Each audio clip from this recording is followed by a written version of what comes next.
and wipe off your screen. There's a little dirt. Yeah, I Yes, probably, you know what?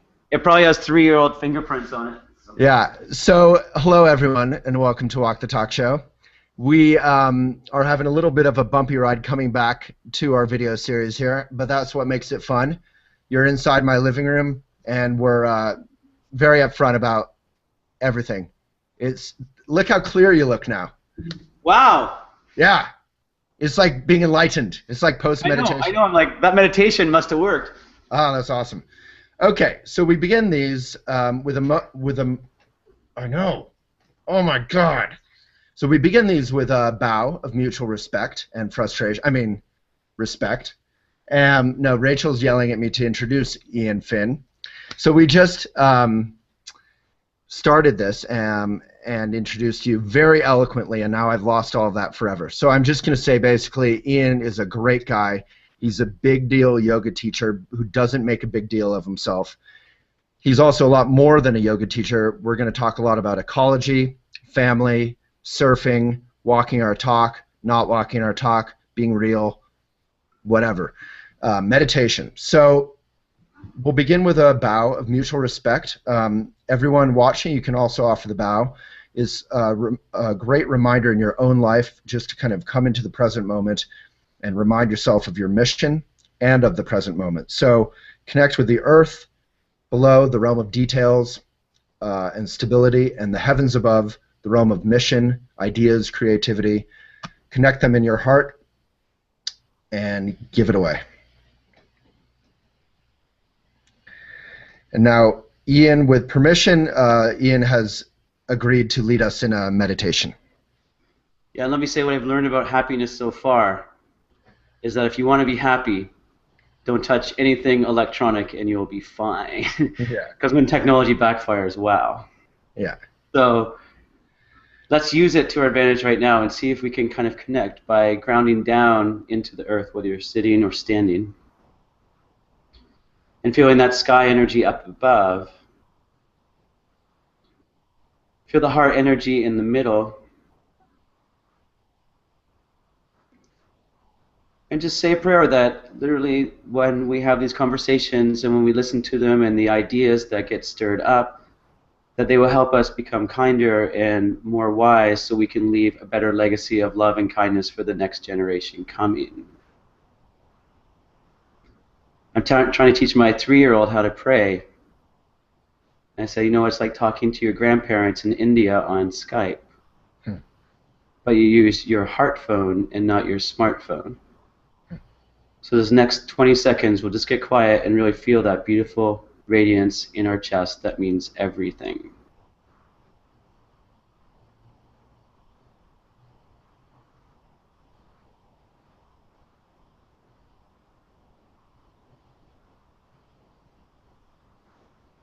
Namaste. Hey, thank you. Mm-hmm. So the gods of Google Plus have been gentle to us so far in this particular video. They cut us off last time. Ian, thank you so much for joining. It's a pleasure and an honor to have you on the show. Yeah, I feel the same. Yeah, so we really haven't connected much. I've known of you for many years. Your wife is an amazing writer on Elephant occasionally. And then I met you at Wanderlust last year, and you generously and rather stupidly invited me to lead meditation in one of your yoga classes, and that was a real pleasure. So that was magic. Yeah, it was fun. So you know, I'm probably an environmentalist or I don't even know the right term, but you know, I love our planet and trying to be eco-responsible. Before I'm a yogi, and I'm interested. You're kind of passionate about both. What to you is there a natural connection between both? Yeah, I mean, people ask all the time, how did you start yoga? What was your process of getting involved in yoga? And I grew up in a small town in Canada, you know, on a lake with the forest all around me.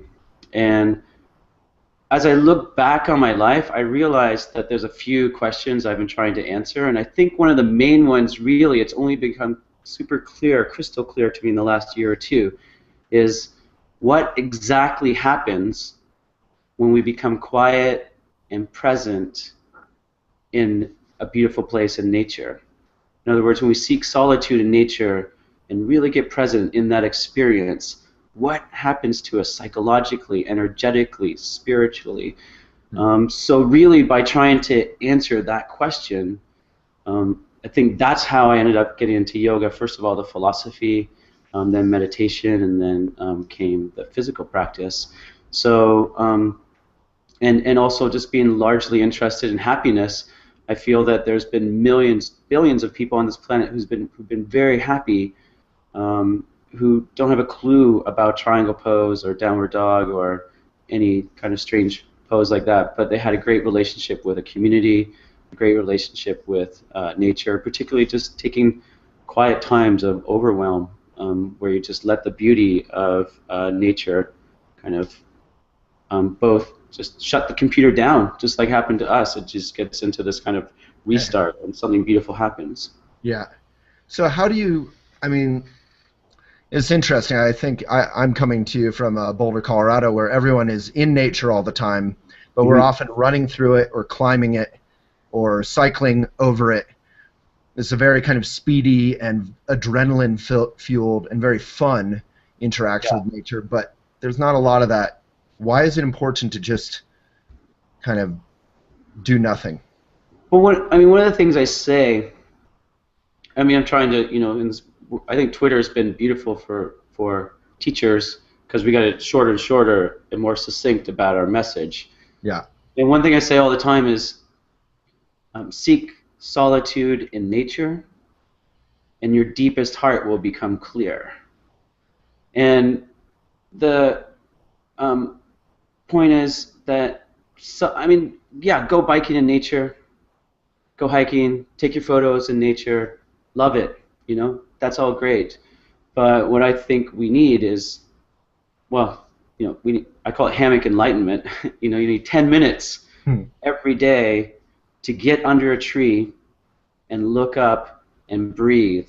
You don't have to be in a hammock necessarily. If you're in a hotel room in New York City, just look out at the sky and feel that presence of nature. And it sounds so simple, but the key is to slow down and feel it, because what the yogis taught us, and here's where yoga and ecology kind of merge, is what the yogis taught us is by getting our bodies into a certain state, what they called sattva or calm or presence, which is our parasympathetic nervous system tone. What it feels like to me is that we turn our bodies, minds, and hearts into this antenna so we can pick up the frequency of the presence that's out there in nature. And I don't know what it is. Past generations might have called it God or Great Spirit. I'm okay calling it whatever, but there's something there. Yeah. No, I think it's a beautiful moment when you sort of realize that whatever it is, God, spirituality, nature, yoga, healing, it's all the same thing. Yeah. And you can really only reach it by kind of, and it's very hard for me to do. I'm a Buddhist. I live in a beautiful town. I have all the tools, but it's so rare for me to do nothing. Yeah, but and that's true, I think, of a lot of people in our generation. And I think the work is to not get guilty about that. But and I know I have a similar life. It's kind of like true confessions. People think I'm meditating, drinking chai all day, but I have a busy life also. But it is amazing. That's why I said take 10 minutes and do this. When we can do this for 10 minutes, what happens when I say this? When we get quiet in the presence of the beauty of nature, it's amazing how that sustains you for weeks to come. Just those moments. And I talk to a lot of media about this, people in magazines in New York and stuff like that, and they just leave going, oh my God, I've got this void I didn't realize. And I feel like it's getting missed in the yoga movement a little bit. People get it, but it's not as mainstream as it should be. So it's interesting in a way that explains why you are interested in including meditation in yoga. I wanted to ask about that. But also... What I'm interested in actually is more than meditation, and this word used to freak me out. Yeah. I couldn't say it for a long time because it's such a loaded word. Sure. But I'm cool going there now. It's prayer. Right. Like my reason ultimately for doing yoga is to create a clear space of prayer. And I know there's a fine line between where meditation and prayer begins, and there's basically a listening and asking process. But yeah, so it's basically not just meditation I want to include, but prayer. And I want people in the classes to pray. And I don't even know who I pray to. I just know I have to. Right. That's great.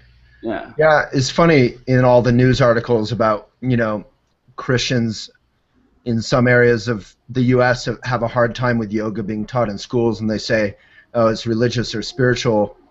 And yoga people often get quite angry or defensive and say, it's not spiritual, it's great for everybody. And my reaction is always like, it is pretty spiritual.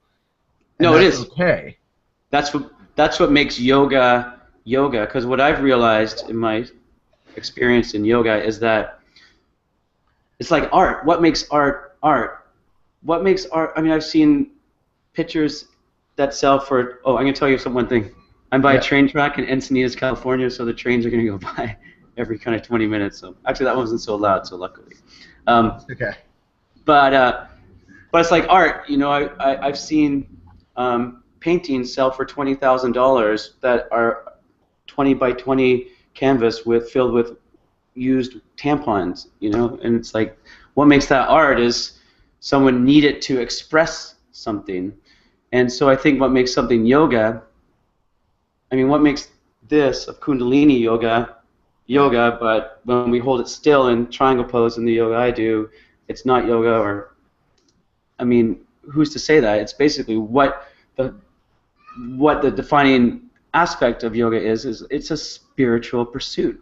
Jogging can be this mindless thing that you do down the beach, but as soon as you do it for spiritual intention, it's yoga. So 2 questions. One, reason I really admire you is, I want to become a father at some point. I feel like your family is so magnetizing in that it's so gentle and humorous, and, you're teaching your son, I guess. This is mostly through Instagram and Facebook that I'm seeing all of this. Yeah. Thank you, technology gods. But right? Exactly. But it's very inspiring. And so how do you use this prayer or meditation or yoga to deal with? You have an incredibly busy life. You have a business. You're traveling. You have family. You have child. You have responsibilities. How do you find time to do nothing and then be able to give back? On my own or with the family you're talking about? I guess sort of, for all the viewers who I'm sure have busy lives and families, how can yoga ecology, doing nothing, how can that help them be better fathers, mothers, business people? Well, I think when we do nothing, we get quiet, and when we get quiet, we listen. And I always talk about, it's amazing that the word heart starts with hear. So when you get quiet, you hear your own heart. And without that, it's amazing to think about who's guiding the show. Right. Where are you getting your values from if it's not that? And, for me personally, I feel like it's my responsibility, for all those things, for my job, for myself, for my family, for my community, everything. I have a responsibility to get quiet every day. And for me, I found it works best in nature. Like if I don't get out into a forest or on a beach and look at an open horizon, I feel like I lose my superpowers if I've got any. Yeah. So does that answer your question? I don't know. No, very well. I think what you just said is that it's your responsibility to do nothing or to connect so that you can be of service. And I think often people split it and say, I don't have time to meditate. I don't have time to do yoga. I have too much responsibility. But then we don't create enough love if we don't give ourselves love first, in a way. Yeah, and actually, for me, when you say meditate, I think that's like a big heavy for people. Like that is like trying to do a massive high jump. Mm-hmm. And I had most success in meditation when I just lowered the bar, and I learned this from great teachers. Some of them actually right there from Boulder, teachers from Naropa. But you know, just about using the body. And as soon as I really learned that, I don't really even use the word meditation. I just need to get relaxed, physically relaxed. Specifically, what I've learned through yoga is like all of us carry tension somewhere. Lower back, back of the neck, the jaw, the belly. That's where our stress depots are. And then all we have to do is, when I say get quiet, is simply relax those places and feel movement with breath in those places. And that's all I'm saying. Like when we say meditation, that's all I'm asking people to do. That's all I do my own self, is just go, you know what? I got all this stress and I feel this tightness in my lower back and I'm constricted. Yeah. There it goes. Okay, now I'm in a receptive place, because the constriction is actually what separates you, and I think it's an extension of the ego, that constriction. And so when the constriction leaves you, then you're open to, like I said, the message of your deepest heart. Yeah, so I mean, lower the bar, just think of it as relaxation. I mean, my definition for meditation is the relaxed enjoyment of simple pleasures like breath, and being open to the consciousness that comes when you do this. Well said. Yeah.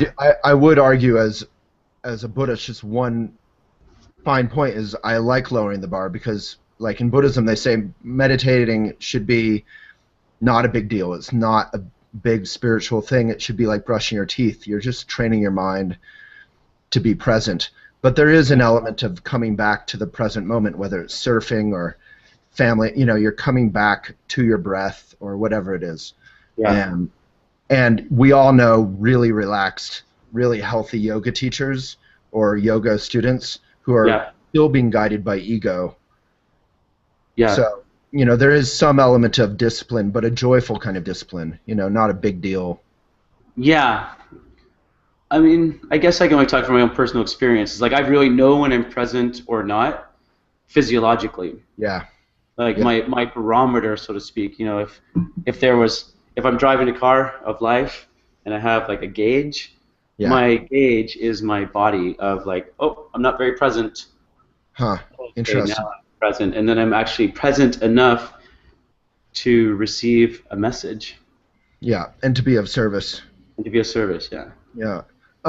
So one specific question, you know, we all go to yoga studios and we see people with plastic bottles, or you know, we're all driving to yoga maybe. Like, what are some concrete things that, not in a guilt-trippy way, but, you know, kind of fun, specific way, that yoga students, if we all decided to, around the world, North America, to do, you know, one specific thing out of respect and love for our Mother Earth, what's maybe something you'd like to see us try and do?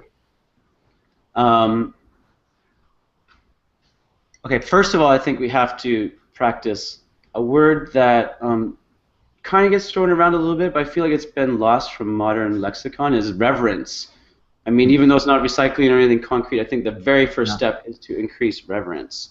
And what I encourage people to do is nature appreciation, right? It's like something I talk about all the time. Like, basically, it's an extension of everything we've been talking about. When you get quiet and present in nature, you actually do nature appreciation. You practice this, and I love that. You know, it sounds funny, but it's just like you got to fall in love with the planet daily. And just let me say one thing: like, I really, you know, start to look up reverence, what this really means, and I found this great definition on Wikipedia, and I said reverence is increasing one's receptivity to greatness. Wow. And that's just it. We could, like, I go around the world and, you know, unless we see this greatness of the planet daily and are overwhelmed by the beauty and increase our reverence, then really, everything else is coming from the mind, which is. No, I love that. There's this quote, Eoin, by the author of The Little Prince, Le Petit Prince, where he says, if you want to teach men and women to sail, don't teach them specific ways to how to sail. Teach them a love for the great ocean, you know. Right. That's it. They'll figure it out. Yeah, that's it. It's a great quote for entrepreneurs and for running businesses, but it's also a great quote for ecology, I think. like you just It said. is. It's like it has to start there. It has to start like. I mean, yeah. So It's one specific question. I just traveled all over the world. I never really traveled before. I was bothered as an environmentalist about, obviously flying is really an intense thing for our environment. It's probably the most damaging thing I do by far. yeah. Um, Generally, in my day-to-day life, I bicycle, I'm vegan, all these things.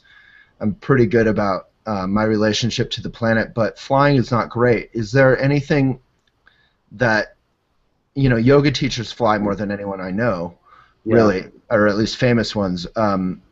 Is there anything that you've thought about trying to do there, like with offsets or something? Is there anything to be done? Yeah, I mean that is, something that keeps me awake at night. I mean, I feel like that is the issue of our current generation of yoga teachers. Really, is that's the one place I'm glad you're talking about too. I mean, that I feel like it's the place where I'm really not walking the talk.